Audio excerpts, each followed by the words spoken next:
Good friend, Eric Pincus, Bleacher Report. For our money, this is one of the best people on planet Earth to talk to when there's like confusing cap, NBA, second apron, anomics type questions that are very, very difficult. So we bring in Eric Pincus to do that right now. Hey, buddy, how you doing? Doing great. Thanks for having me. All right. Thanks for doing it. Let's jump right into this. Can you explain to us dumb people, when the Warriors hard capped themselves at $189 million yesterday, what does that mean for their flexibility in this marketplace? Well, we're assuming, and I still need to see the final, what they did. You know, it's all theoretical right now, but assuming that they sent cash out, which is money in trade, they can't go over what's called the second apron. So just to give the listeners like some very basic concepts, the league doesn't want teams to overspend for a lot of reasons. Some of them good. We could debate whether they're good or bad, but the Warriors have been one of the most egregious spenders. And so if you spend too much, there's a tax, whatever, costs the owner money. No one cares, right? I mean, fans don't care. And it doesn't impact the team in terms of flexibility.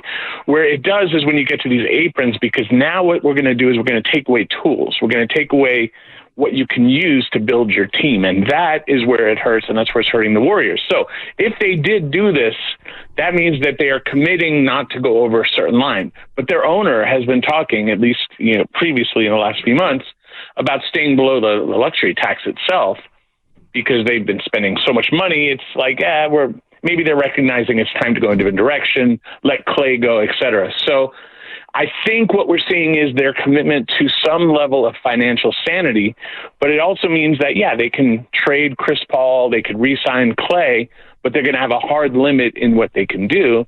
And the market seems to be favorable for Klay to go to a team like Orlando, Philadelphia, I don't know, somewhere where he's able to get enough money that it's worth leaving, breaking up the Splash Brothers.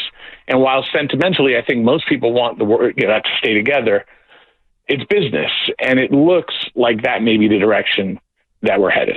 More on the Klay destination possibilities in just a moment, but if they do shed the Chris Paul contract, either just outright refusing it or trading it, how much actual room would they have underneath that luxury tax to go out and do something? So, I mean, it depends if we're saying that luxury tax or the apron, right? So the luxury tax itself, which is just a penalty for the owners and doesn't impact their flexibility necessarily, is supposed to be about 171. And the second apron, which is the one that in theory they locked in, is about 190, a little bit under, right? You said 189. We'll call it 190 just for... So let's round down, 170 to 190. They can spend in that range. Now, they may stop at 171, 170 and say we want to be under. But they only have, I mean, it doesn't sound, only, but you're paying Steph Curry almost $56 million. But they only have like Andrew Wiggins at about 26 and Draymond Green at about 24. Everyone else is making under 10. So they do have the flexibility to keep Klay maybe in like the... If they want to stay under the tax, $18 million range, but if they would just want to stay under that second apron, they can spend whatever they need to. So they do have the flexibility to keep this group together outside of Chris Paul.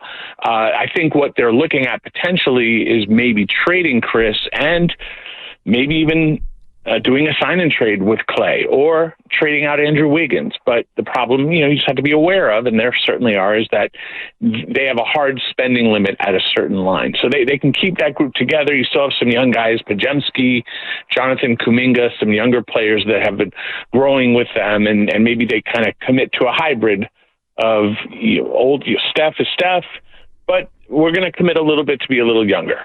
All right, so let's play with some actual names here. Eric Pincus, Bleacher Report, capologist, NBA, with us here on 95.7 The Game. Let's say, because I think this is what us Warrior fans think is going to happen right now. Let's say Klay signs with a different team. Let's say Chris Paul is no longer on the roster, whether that be through a trade or what have you. Let's say both are gone.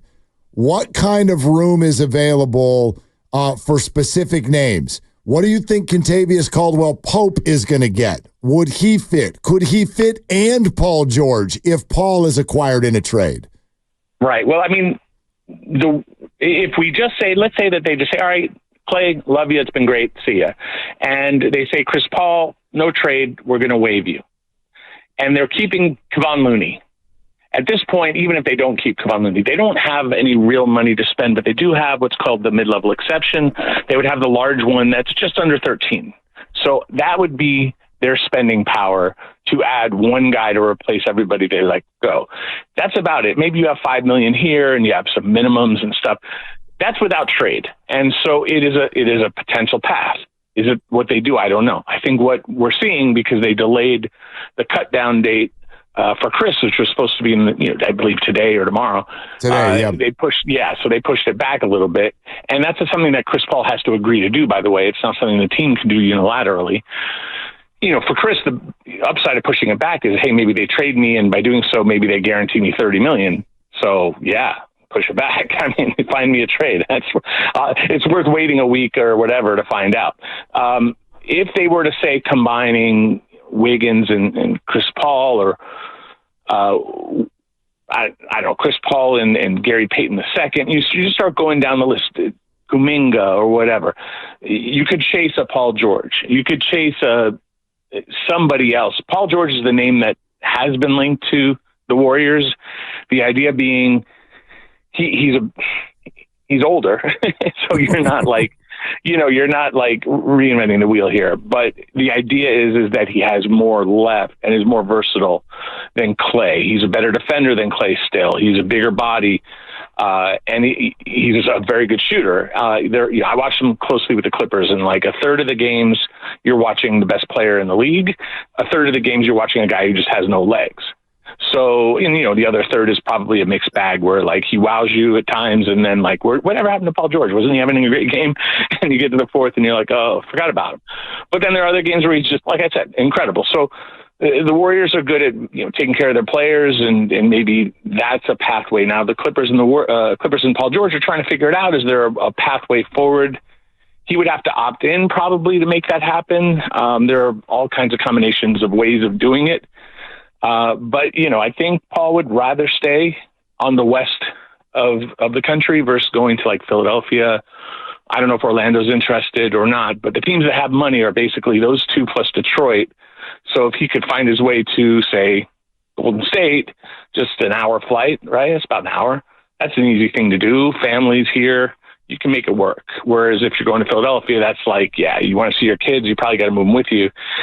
And so that's a whole, uprooting them and all of that. So we'll have to wait and see. Well, the good news, we're going to know pretty dang soon. This is my favorite part of the year. It's the best time of the year is when we start to get these answers instead of running hypotheticals 24/7.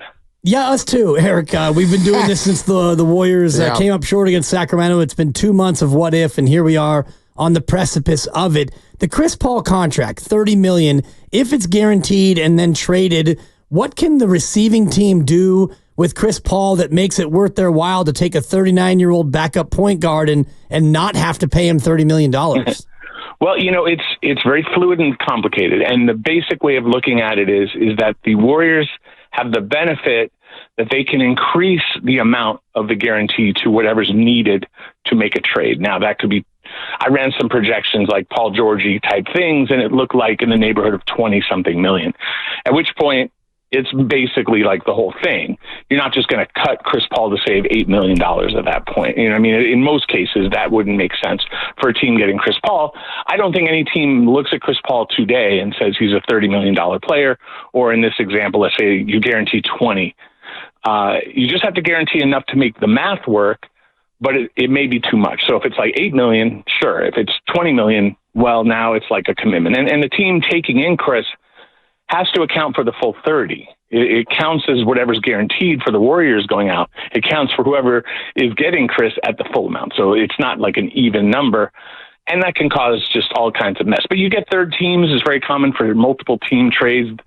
I have fun. I spend all day, every day, trying to figure these things out. I came up with the Tim Hardaway Jr.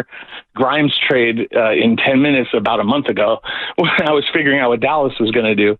And it happened. So, these things are doable. But it's just, getting commitments is the hardest part. And so, yeah, I think they have potential. I think the Warriors with Chris Paul can make a move.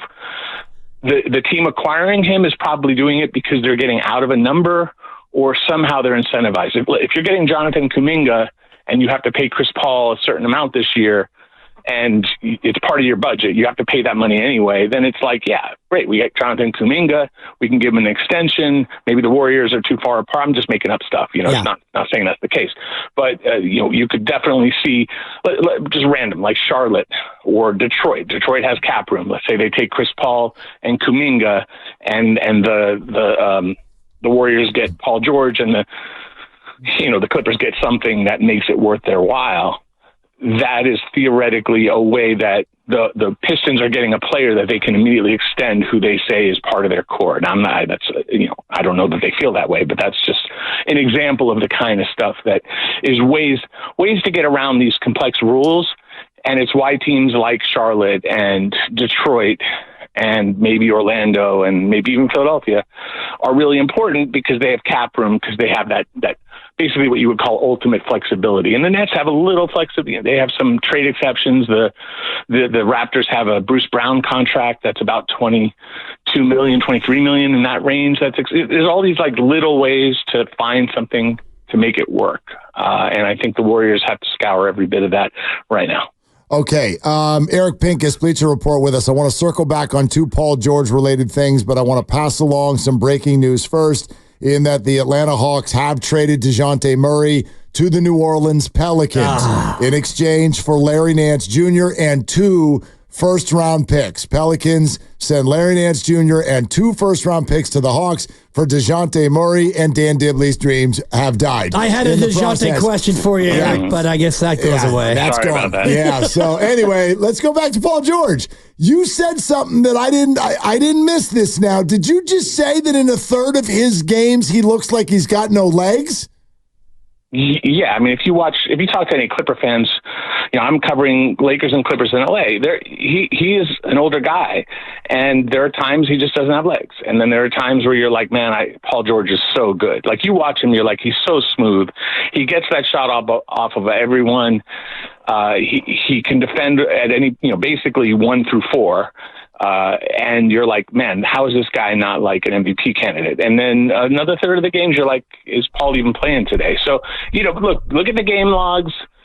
He was an all-star this year. I'm not crapping on him. He's a special player. It's just, and if you have a Steph Curry, like the Clippers had other issues going on that were beyond Paul George. So sure. If you want to say like not you, but in general, if someone's saying the Clippers never won with Paul George and Kawhi, like 85% of that was that Kawhi wasn't there. And I think 1 year Paul wasn't. So it is what it is. Like, he's a really talented player. He's got great size. I love watching him play, but you're not getting a 26-year-old in his prime player. You're getting someone in their 30s. And with that, as you know, you have mileage, but also if you only have Steph for a couple of years, maybe he stays longer, but like if you're just trying to make sure you give Steph the best chance and the fans the best chance to get the most out of one of the best players of all time, and obviously the best shooter of all time, then it makes sense. And I get it. And I think the Clippers are hesitant to commit to Paul. Clearly are, because they've been talking an extension for forever. Haven't gotten it done. So, Eric, with that in mind, I want, you can certainly expand with your answer, but give me a yes or no, because I think that this is the Warrior fan dream right now. Is this possible? So Chris Paul is involved in the trade in some form that brings Paul George. Andrew Wiggins is either also involved or traded in some other deal. Klay Thompson walks. Paul George is acquired. Kentavious Caldwell-Pope is signed. Jonathan Kuminga's still on the team. Is that absurd, or is that possible? Well, the signing part is the issue. So it would have to be like sign and trade. Okay. But are we in the realm of a possibility some way, somehow? I would have to run the numbers. I would say, like, in theory, there are ways to get things like that. You might be probably getting out of Gary Payton, probably getting out of Looney. So, in other words, getting the numbers down. You're basically looking at the Nuggets and them saying, we're not ready to stay in these upper apron levels. We're committing to we're going to let KCP at his age, over 30, we're going to let him go.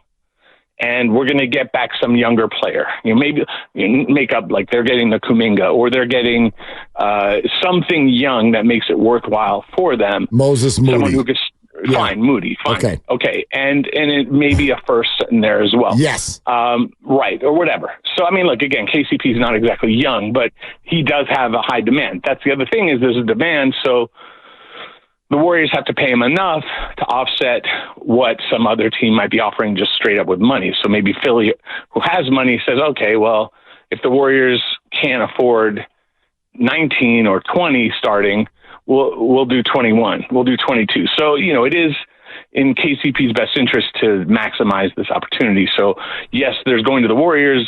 Sounds great. Playing with Steph, I'm sure he'd like the idea. However, he's got to cash in at what is maybe the best chance he's ever had to earn, because he's always sort of been underpaid relative to what he does, at least from his point of view. I know that's how he's felt. A lot of times he's been caught. He's had a great career. He's got 2 championships, and he's made a lot of money, but he never really, really cashed in as much as he would have liked. And so, I think, is it possible? Is there a way to math all of this? Absolutely. I'd have to go through it diligently. The challenge is adding in a $50 million Paul George, but if you're also getting rid of, Chris and, Wiggins and some of these other guys, you start to get to at least it's theoretically possible. I wouldn't put my money on it. I wouldn't say it's going to happen. But for you Warriors fans, you have a few days to dream. So you're saying there's a chance. I love to hear that. Eric Pincus, Bleacher Report, NBA writer, senior writer here on 95.7 The Game. So DeJounte Murray now with the Pelicans. Does this mean that Brandon Ingram is more likely to get traded with just 1 year left in his deal? Well, I've always sort of felt like something has to give. This is a team that never pays the luxury tax. We talked about how the Warriors could choose to go that direction, but it's really just money, and money hasn't been a problem for this team, whereas in New Orleans, that's not their history. They're like opposite ends of the spectrum. Warriors are basically always in the tax, and the Pelicans are flat out never. So are they suddenly going to be this team that is a tax team? I'm going to say no. Until they prove otherwise, I don't believe that they would be. So with that in mind, I also would say that Ingram is a really nice player, but to be the best Brandon Ingram, he needs the ball in his hands, and you need to run your offense through him.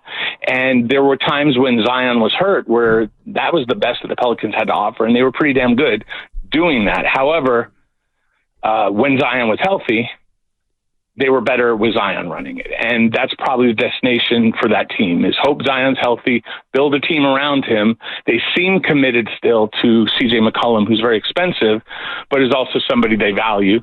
And Ingram, if he's about to get a new giant deal, which he is, I just don't know that they can afford him. And now DeJounte Murray has the ball too. He's a ball handling guard, plus CJ is a ball handling guard.